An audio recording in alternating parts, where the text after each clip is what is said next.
It makes the world go round. Money makes the world go round. It makes the world go round. Money makes the world go round. It makes the world go round. Money makes the world go round. It makes the world go round. Money makes the world go round. Yeah, money make a world go round. Money makes a world go round. It's money make a world go round. Yeah.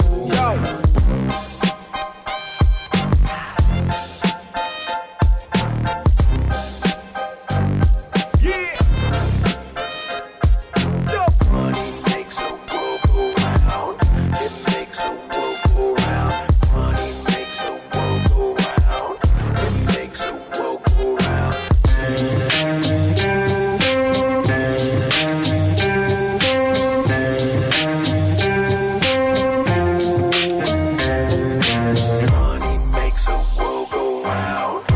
Conrad, dude.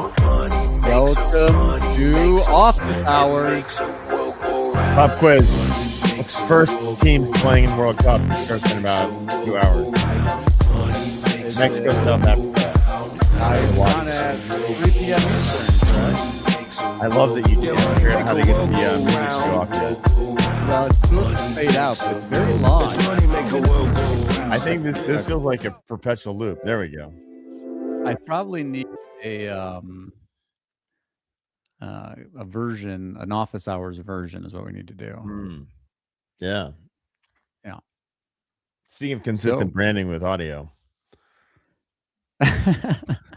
Speaking of consistent branding with audio, Conrad, what do you think? I'll set it up a little bit for our listeners. This is a self-referential question, but I think it has value in the context of marketing a law firm. So for Time Out of Mind, Money Makes the World Go Round has been our song. On our last episode, we're playing with a slightly new format, having a little teaser in the front in case regular listeners noticed that. And the teaser, in this case, had a different song. And both you and I, in fact, I emailed Adam because I was like, wait a minute, we changed the music. And of course, I jumped the gun because the theme song still comes up. But, you know, you have this expectation that the theme song is going to be opening it up, right?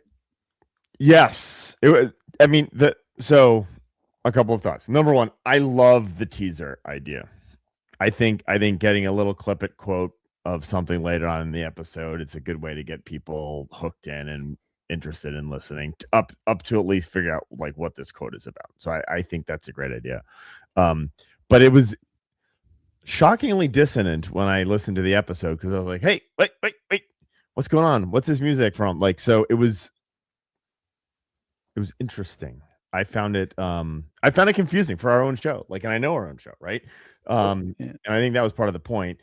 And then the unfortunate irony is we were talking about the importance of brand consistency in the kind of early banter section right after we had changed the music.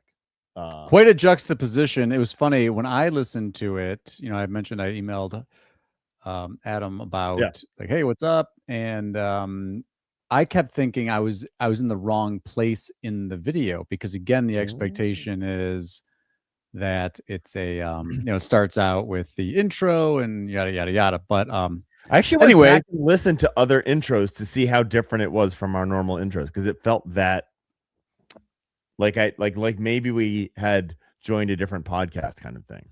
The other thing that's interesting that I noticed, because I typically listen and watch on YouTube. I don't have like when podcasts, I'm very like in and out of podcasts based on episode topics and guests and that kind of thing. And so I don't have like a regular Apple podcast. I mean, I have Apple Podcasts, but I don't use it regularly. And the other thing to notice is that there is a big difference between listening on YouTube versus listening on the main pod feed. And, I'm just observing that there are differences, and that might be something for us to think about too, in terms of like, we've talked about this in the past of like, do you design the content for the platform, right? Because like right now, essentially what we do is we record the podcast and then we publish it all over the place. We publish it in the main podcast feed, but we also publish a video version on YouTube, and we obviously publish snippets and whatnot on social media. But I think being intentional about the conventions of the platform. We've talked about this actually on the podcast before, matters a lot. And so I don't know that it's that you're maximizing value just reproducing the podcast on YouTube, although maybe it doesn't matter. But anyway, it's different, right? Because there's anyway. So that's another observation that I was going to make there. Interesting. Yeah. Brand consistency, baby. And I mean, you and I bantered about the Money Makes the World Go Round song. Yeah, I thought you were going to be happy to hear that it changed. It kept going. Oh, that it changed. No, that's actually really fascinating. No, I was not, because I'm like, where am I? I need that even though I don't love the lyrics, I wanted the music to know where I was, right? Right. But this is office hours, speaking of. Well, so fascinating. There was a conversation about having, slightly different feel for office hours so you know where you were. But like, I think a lot of people try and make nuances around brands, and I think it's a mistake. Brand is so there's a reason that, like, even if you look at the nuances of the Coke brands, right, which is maybe one of the most well-known brands, it's all Coke. The bottles are the same, the colors are the same. You got to read that it's cherry Coke or Diet Coke, or like there's different flavors, and those are foundationally different products. But the branding, like, they use the same scripts, they use the same bottle shape, they use, like, it is consistent even when there are nuances within a product like that. Yeah. I think, all right, we spend so much time thinking about branding, and we're gonna have multiple brands for this and a separate brand for that, and blah blah blah blah blah. But like, ultimately, I don't want. This is so subconscious. We did this last time. We complained about how Google had changed the images of their products, so now it's hard to find in the tabs, right? And in fact, they've done it again. They've tweaked what they changed, and now I got to even look for a new one. And there's and one of the reasons for, quote unquote brand is it's basically a hack for, I can rely on what I'm getting from this thing. I don't have to do all the research each time. I know, this is the brand, right? That was the whole point. It's like, these cows, we know these cows are good because they carry this brand, and blah, blah, blah. That's right. Anyway, enough about brand. Go check out the brand episode on Lunch Hour Legal Marketing's main pod if you're interested in more branding diatribe. But today, it being office hours, where we answer not our questions, but your questions. And I want to give a shout here to Allison Kitchell, because she has been very generous in both asking great questions, but being willing to let us answer them with credit. This question comes, well, let's give a shout to the Best Era community, Best Era Slack community, where there's a lot of excellent conversations on these topics going on. But anyway, I'm going to read the question, and then you can answer it, and then we'll see where it goes. All right, so this is what Allison writes. Is anyone else feeling like they pay a premium for any vendor whose services are dedicated to legal, especially in the marketing area, PR, SEO, meta ads? I'd be really interested in hearing from people who practice PI on whether they think our business is really so unique that we need people with legal expertise. Well, those are different questions. There's actually a bunch of questions in there. I've got 3 out of her one question. Let's start with do you think you pay a premium for vendors whose services are specialized in legal?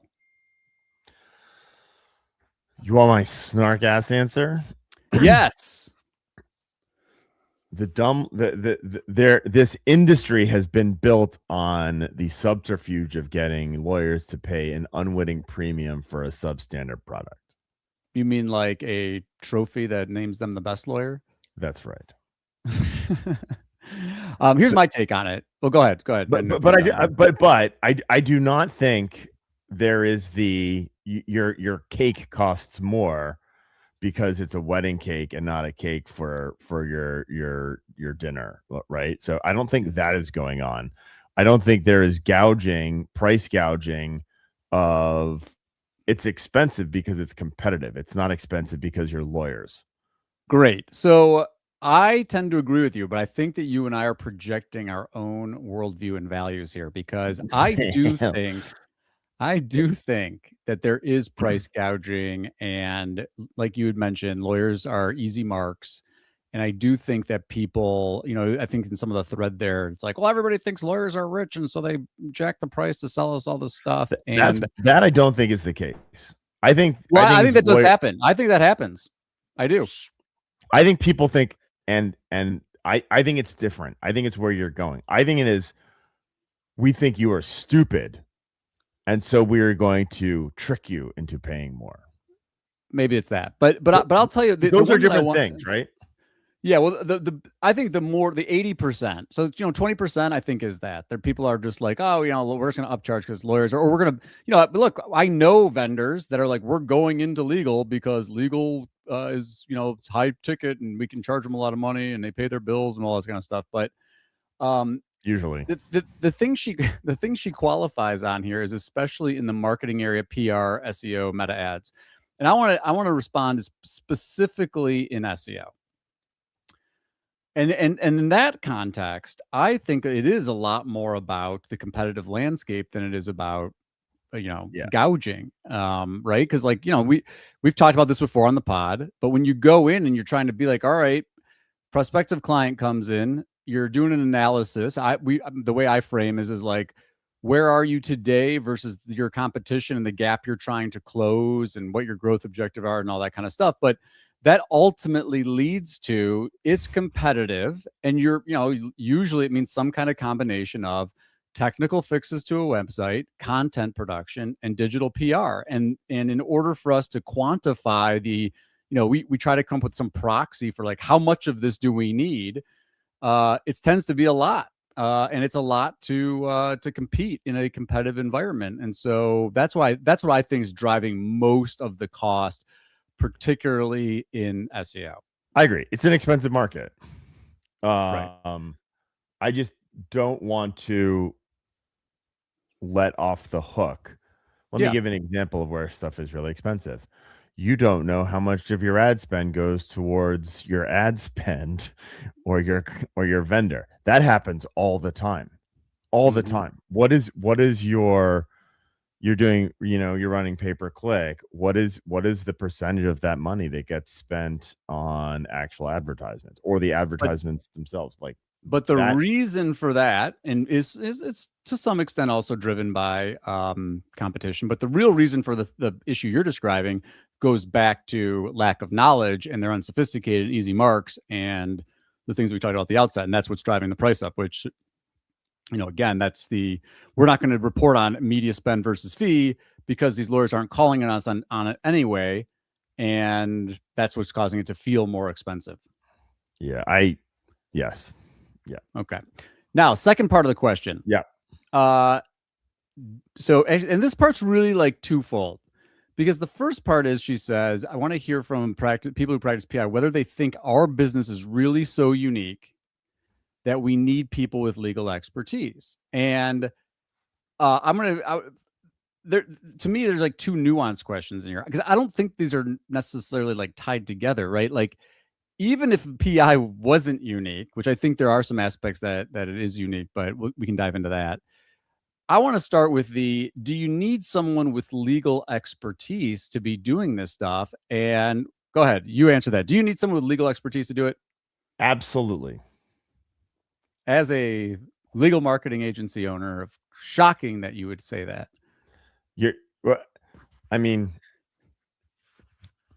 Why do you need legal expertise, Conrad? Why is it an advantage? And yet I say that we should go outside of legal more to get good talent. And I think there's a lot of good talent that's coming outside of legal. Having said that, there are learnings that you get. So if you're running advertising, there are learnings that you get from my big spender in Nebraska is helping my big spender in Sheboygan. That is true. That it's math, it's a data set, it's experience, it's understanding where you can get links, where you can't get links. It's understanding the stupid nuances of dealing with the stupid bar regulations that are inconsistent and ever changing and always behind. Like, you need that. you just do. Well, the other thing that I always think is funny when I hear this question is I'm like, do you need a lawyer who knows expertise in specific legal context? Yeah. Because hey, maybe you don't. Maybe a generalist can handle everything, but guess what? It sure helps. Yeah. It sure helps to have experience Yeah. in the specific thing. I mean, it's just that to me is an obvious. Now, how about this one? What about, is the business really so unique? How unique is PI versus other businesses? I think it's actually really unique, and I'll tell you why. It's super unique. Right. There's one very big reason it's unique and different from almost all of the other kind of web business metrics and KPIs, and it's the contingency element to it. Contingency fees. Right. So what's your appropriate cost per acquisition cost, right? Well, that's hard to determine. Also, I'm not going to collect revenue for this thing until 12 to LTV. 48 months What's later. the LTV? Right. Lifetime value, like all that shit. Like it's like if I'm working in the world of selling coffee cups, right? Right. I can actually model out what that looks like, and I can. But in legal, you can't, and so you have not to a lot of recurring customers. That you're not dependent on stuff like that. Yeah, it's unique enough that there are, I think, again, it comes back to me. It's like, even if you're like, it's not that unique, I'd be like, well, it's unique enough that expertise and experience with that specific type of practice. And again, the thing I always say to this, because we see this all the time, right? Facebook group, Best Arrow, whatever community you're in, who do you like for this X thing, whatever it is, right? And I'm always like, look, make sure you're asking for experience, relevant experience. Because again, if someone's working, someone's doing SEO for some estate planning firm, excuse me, apologize for that. We're live. In the middle of nowhere, that's not as relevant if you're a big market PI. That's firm, right. Right. And so it's not just like, hey, do you have experience with law? It's not just experience within the practice area. It's like, do you have experience with firms that are similarly situated as to mine in terms of both like growth journey stage, right? Am I brand new? Am I later? All that stuff matters in that experience. I think it matters a lot. 100%. Yeah. So yes, you absolutely need that. And again, I think the bigger thing here is this, which, because, reading between the lines, my sense is like, Allison's saying, I feel like I'm getting overcharged for these things, right? Like that's, and my answer to that is always, well, let's see. It's only overcharged in the context of what it's delivering for you in terms of hitting your business metrics. Right. And so, what percentage of your total budget is it? How is it impacting growth over time? Do you have a non-brand organic cost per case target and volume, and are you hitting those things? And then it's very easy to decide whether or not you're paying too much or too little, or you're not diversified enough, or whatever. Right. So that's that.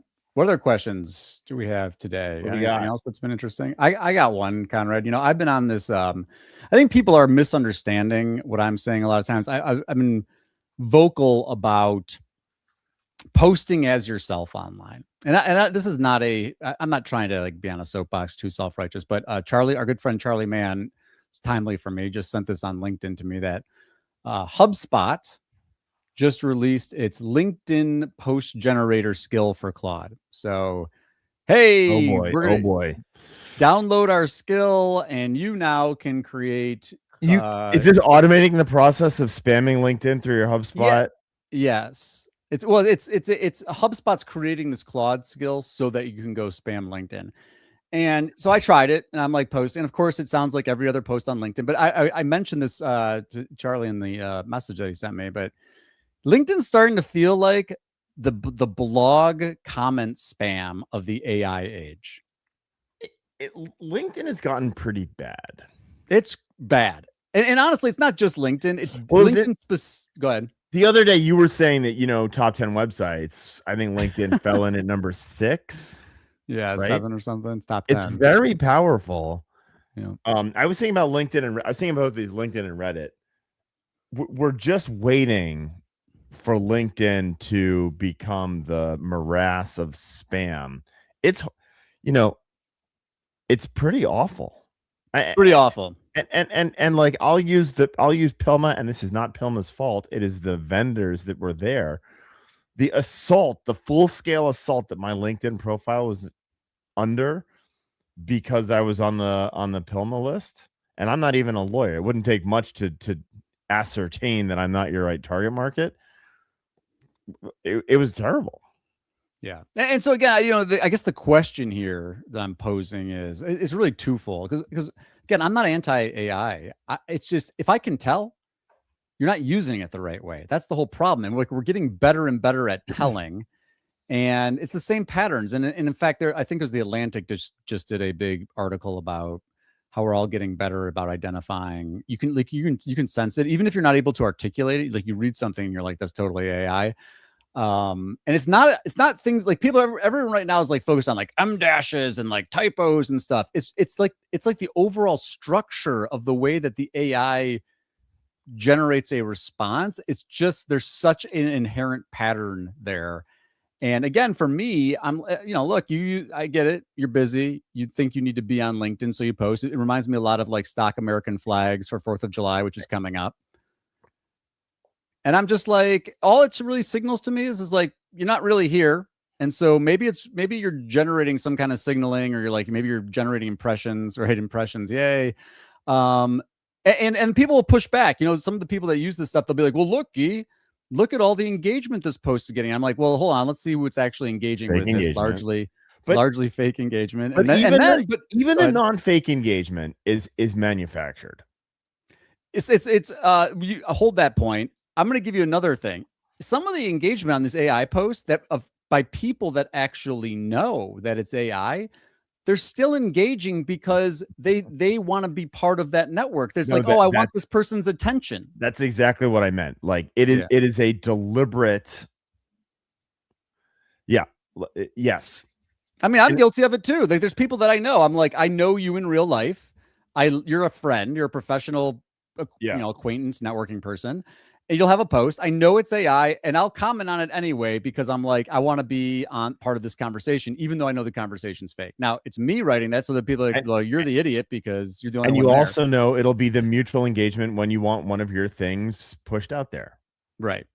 Not quid pro quo, but it's this is the reciprocal link spam of LinkedIn. It's an unspoken LinkedIn courtesy. Yeah. And algorithmically, I'm sure that by engaging, there's impact in what's being surfaced in my feed and all that kind of stuff. Anyway, but I just keep coming back to the same thing again, because some of the ghostwriters have messaged me because I've been critical of like, you should be posting as yourself. And I'm like, bottom line, end of the day, like, I want to engage with the people who I'm actually engaging with. I don't want to engage with your ghostwriter. I don't want to engage with your AI bot. I want to engage with you. Like, when I send you an email, and I know, and people are going to roll their eyes and be like, everything's going agency. And I'm like, great. You know what? So everybody's out there like writing poetry and dancing, and all the bots are doing all of our work for us. Like, hooray, that sounds amazing. But like, when I'm building a relationship, I want to build it with the person I think I'm building with. And the worst part to me is this. If you're honest about it and you're like, hey, this is all bot, like, this is my agent, or like your email agent says, hey, this is Guy's email agent. Right. I have less of an issue with it. It's when you try to trick me with it and you tell me it's you and it's not. Yeah. Yeah. Anyway, Allison is here watching on YouTube and has a comment, and she says, and Allison, thank you again. We really do appreciate it. Love the conversation. I struggle with my small 2 lawyer firm. If I'm spending $12,000 a month on getting no results, should I just drop a legal vendor and switch to someone non-legal? So sorry. I'd love to hear this. Say that again. If I'm spending $12,000 a month, so let's frame it up. 2 lawyer firm, spending $12,000 a month, getting no results. So I think the first question is, I think timing matters here, right? Especially if we're talking SEO. But what are they spending money on? That's the question. Right. So Allison, if you're still there, drop a comment of like what we're talking about. We're talking SEO here, and then just kind of rough out what is part of this $12,000 a month. The second thing would be, what are results in this context, right? Because if results are, the things that we talk about, non-brand, cases, organic cases, non-brand qualified consultations. Yeah. Again, we have to talk about the timing thing and the gap and all that kind of stuff. Or are the no results, like literally there are no leading indicators of success? We're not seeing any more traffic. We're not seeing improved. I'm going to say it and you're going to make fun of me. We're not seeing improved visibility. I'm not seeing growth in actually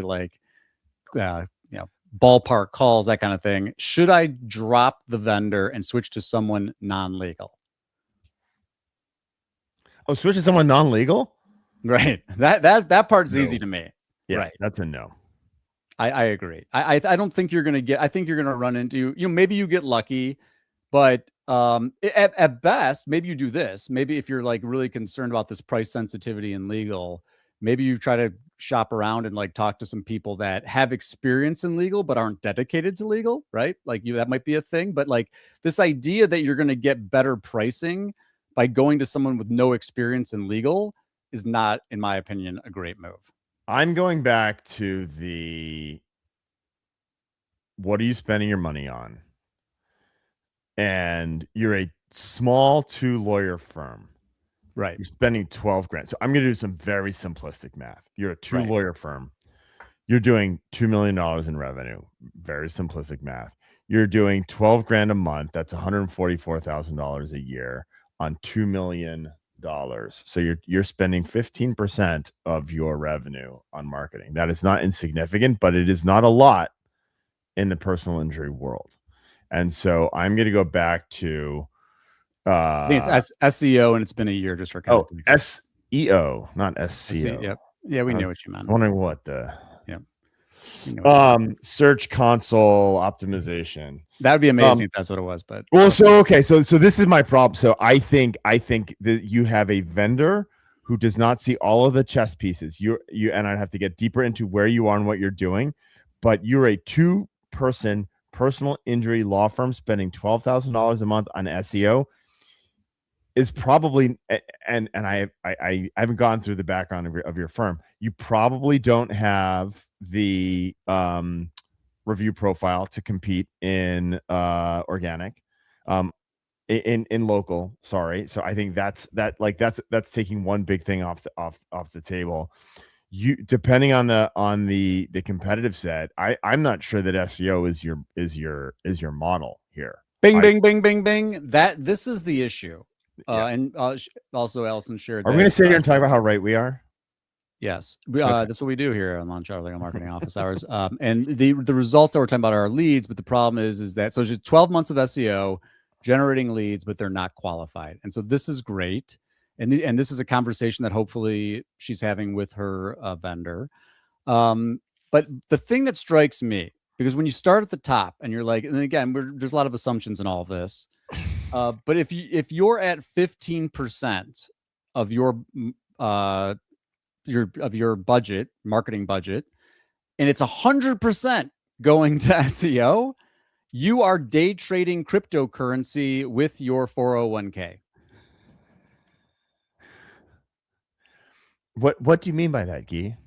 It is the most unpredictable, especially with what we're seeing with the changes of the surfaces and AI and the fracturing between ChatGPT and blah, blah, blah. And all we know about Google testing different versions of SERPs, pushing organic down, more ads atop, 15% increase in Q1 ad spend.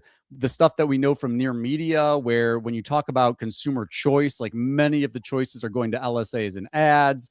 And so again, the fix here to me is not to say don't do any SEO, but certainly to diversify. If that $144,000 a year is your all-in budget, then I would say diversify that across a variety of other things. So we might short. Also, just realize this: you have a 202 area code. You're in DC, so yeah. To make this worse for you, and I hate this about the industry, but this is don't hate the player, hate the game. To make a dent in the SEO channel in a city like DC, you have to be putting more than what you're already putting into this budget. Okay. And it More means of you'd a be putting reason. all of your budget into this one thing. You're putting all of your eggs into one basket that I don't think you're ever going to win. And that basket is all over the fucking place right now. Right. So, And then I wanted to address one. Sorry, I didn't mean to cut you off there. no, you're right. Like, but I'm belaboring the point. Diversify. The other thing here that's really important that we have seen this time and again is this issue of I'm actually getting leads from this thing, but they're all unqualified. And so again, are you aligned with your vendor on case selection? Because so let me make it easy. And I don't know if this is why I have trouble with your line of thought here. So well, hold on. You can come back to it. I'll let you react. Not every time, but a lot of times. So you think about we're in SEO land. I'm sure this vendor, if they're worth their salt, is trying to opt. I mean, you can go to the site and you can see they're targeting what you would think are typical bottom of the funnel, high intent, practice area head terms. And the issue is probably going on is this. For those terms, this firm probably doesn't have a ton of visibility because it is so competitive. But even where they might have visibility, to your point, they probably don't have as many reviews as some of like the big playing competitors. And those big playing competitors are probably taking visibility and choice share for those high intent queries. Allison's probably picking up leads from longer tail queries, maybe some research queries or maybe some like not like wheelhouse, like bottom of the funnel stuff.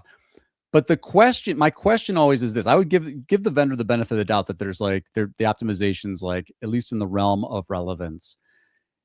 Is the unqualification because they're like in the wrong category, or is it like, you know what, there's just no case here, right? Like someone that's been shopping around or whatever, because the case, or are these cases that like some firm might take on, but they're not really what I'm looking for? Because usually what I see is this: is like, if you're highly selective about the cases, like we're not trying to do volume. We're a 2-lawyer firm.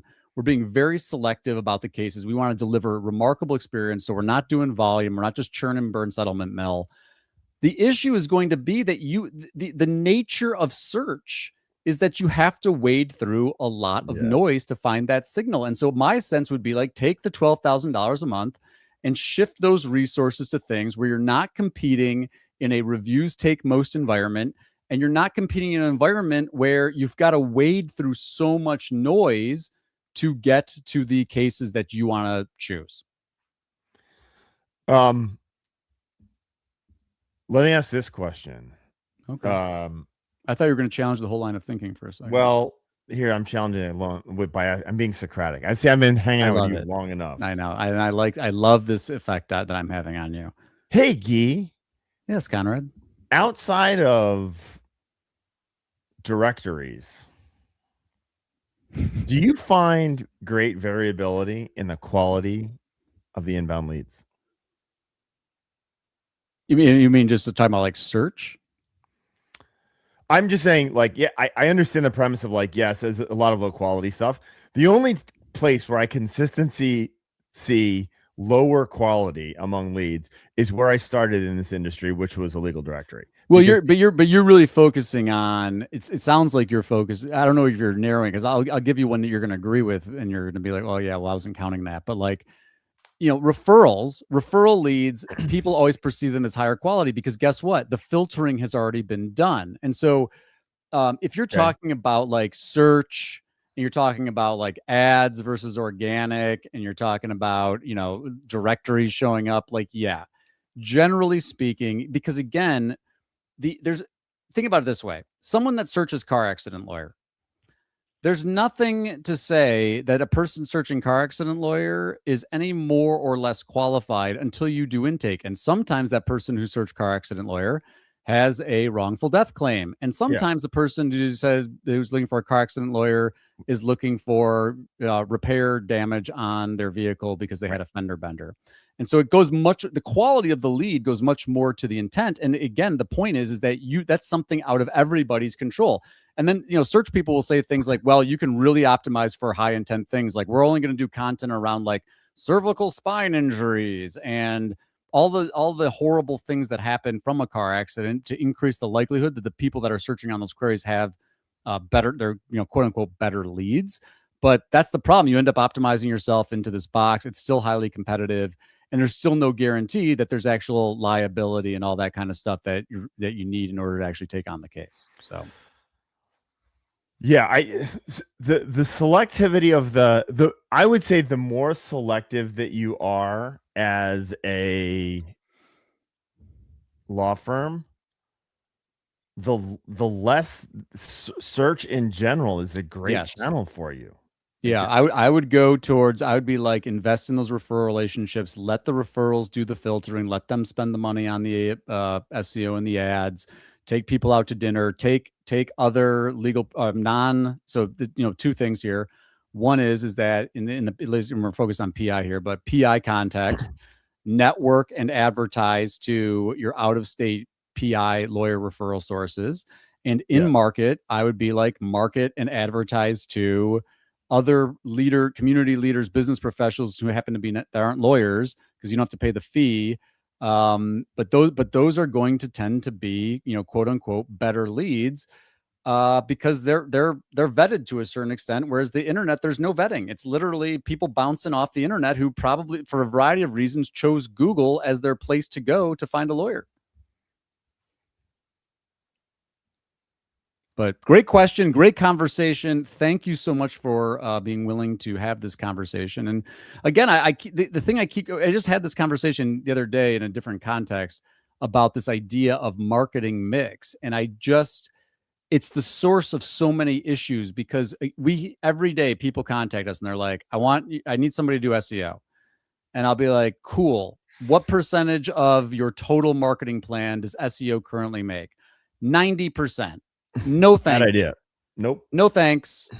And then you try. And then here's how this conversation goes. Hey, you know what? You're overly invested in this one channel. All right, I'll find somebody else to do it for me. All right, cool. Talk to you later. Yeah. And then you see those same people in the groups being like, I got burned again. So we just had this. This was going to be my question to you, but I'll share this more as a story. Good. Talked to a firm that we met at Pilma. I think you were there when we talked to them. They are exploring moving into the personal injury market. They do a different practice area. They have a lot of volume in their current practice area, so they have a very large database. They're in a massive market, a top 5 market in the country. They want to be able to generate 25 to 30 cases a month out in personal injury cases, and they want, and that's why they went to Pilma. They're gonna learn this market.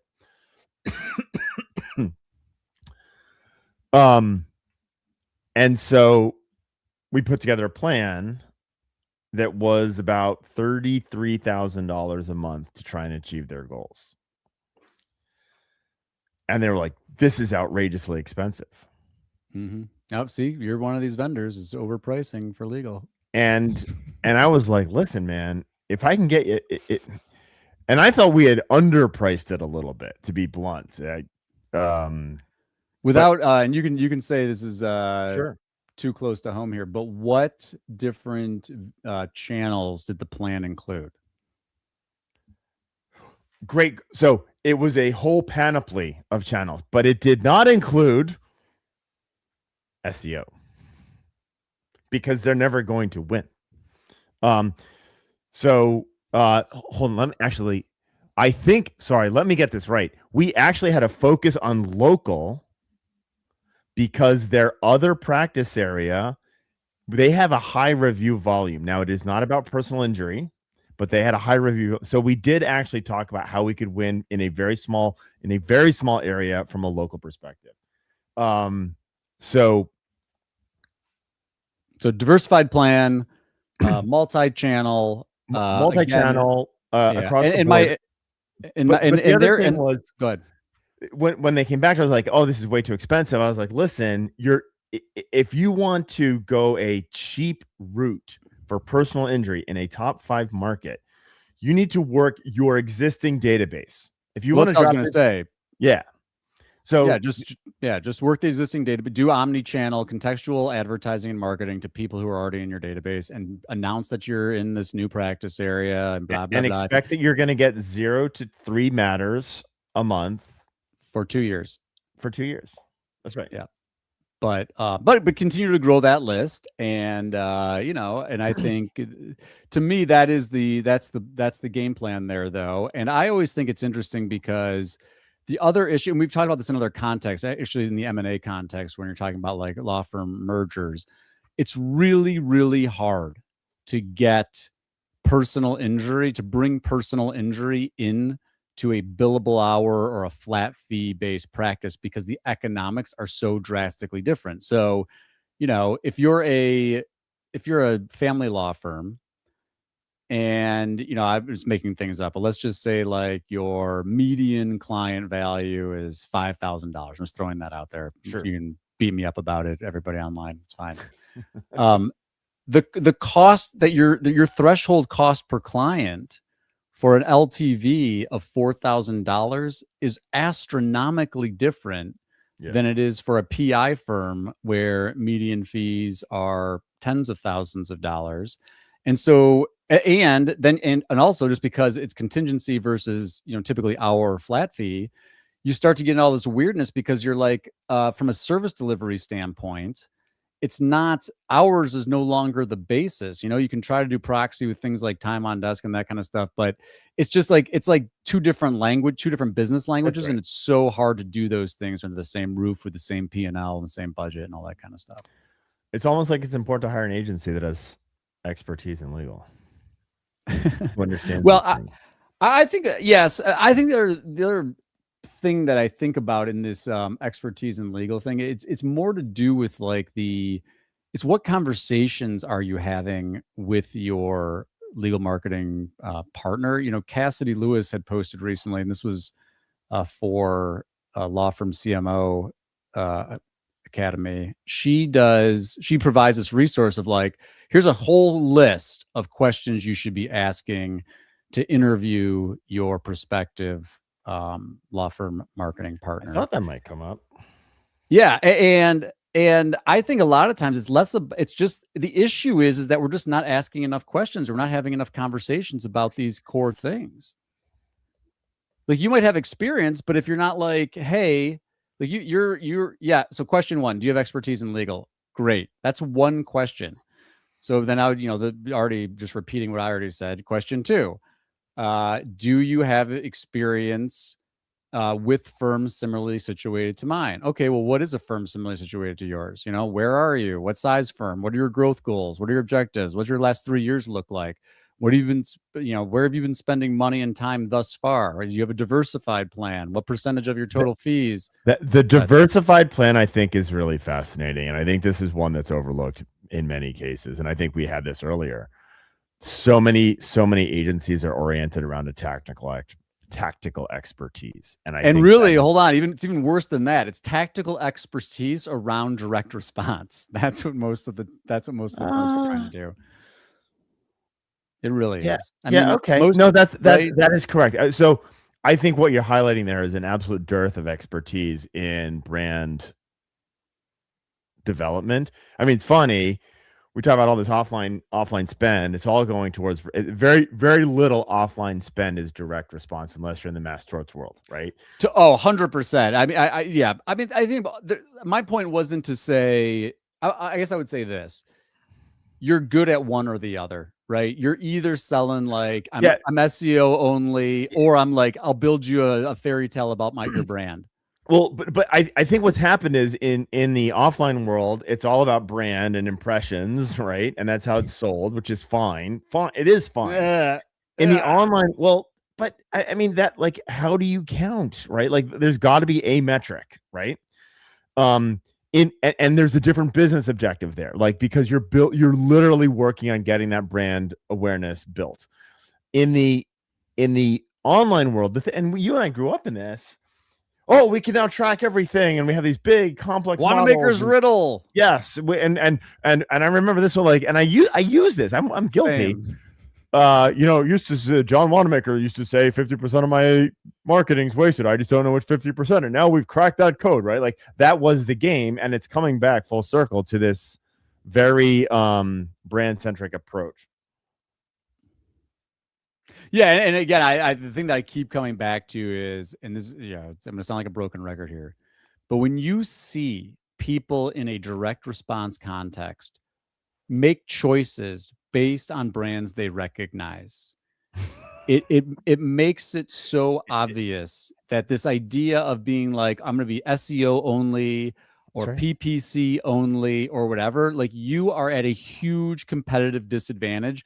No matter how good you optimize your website, no matter how many links you build, no matter how many listicles you publish, no matter how many ads you optimize and landing pages you optimize or bid adjustments you make, you are at a huge competitive advantage without brand support. Hey, Guy, it's a bit of a tangent. Has anyone recommended to you recently that you create some listicles?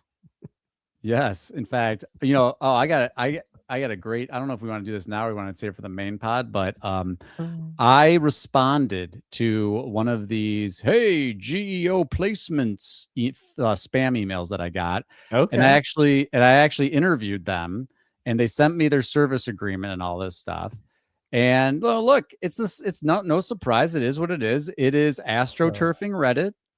It's listicles on all these different things. I mean, it is so funny that and again, this is why I'm like, we have, the human species has unlocked the most transformative technology of all time. And also at the same time, the most transformative technology of all time is sourcing Reddit's AstroTurf comments and listicles. Wow. It will be fascinating to see how the spam, the focus, I already said this, the focus on Reddit and LinkedIn is going to destroy them through spam. This is the same story that you and I have been living for 20 years with the arms race of information retrieval and search. This is no different than keyword stuffing that turned into spam links, that turned into, all of the things that we've talked about for, the farmer's update with spamming content, all of this stuff that we've been doing. It's the same story. And then it's just a different, it's brand new and it's totally different and all this stuff. And it's like, no, it isn't. Anyway.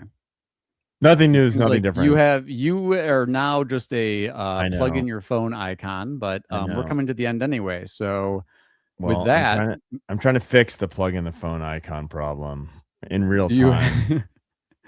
Do you have any final thoughts for our dear office hour? Final thoughts. Yes. I know we officially made the there we go. I'm back. We officially made the end of the World Cup entry. Oh yes. It was last night. But it was supposed to be last night, but technically, if I was going to enter until the whistle blows for the start of the Mexico South Africa game. So do that, and we're giving away full access to Lunch Hour Legal Marketing Summit, which is cool. If Jeff's listening, so if you're listening in real time, go do that. Well, we are giving away up to $1,999. This section brought to you by legal counsel of Tsakalakis, and Tsakalakis. That can be used to attend Lunch Hour Legal Marketing Summit. And we really do hope that you'll join us. I think we're going to have some fun and really looking forward to that. And the countdown's on. I mean, we got our speaker orientation call is at the end of this month. And before you know it, we're going to be in Nashville and having a blast talking legal marketing. And with that, how we can overcharge our clients even more. How to overcharge, how to Money makes a world go round. It makes a world go round. Money makes a world go round. It makes a world go round. Money makes a world go round. It makes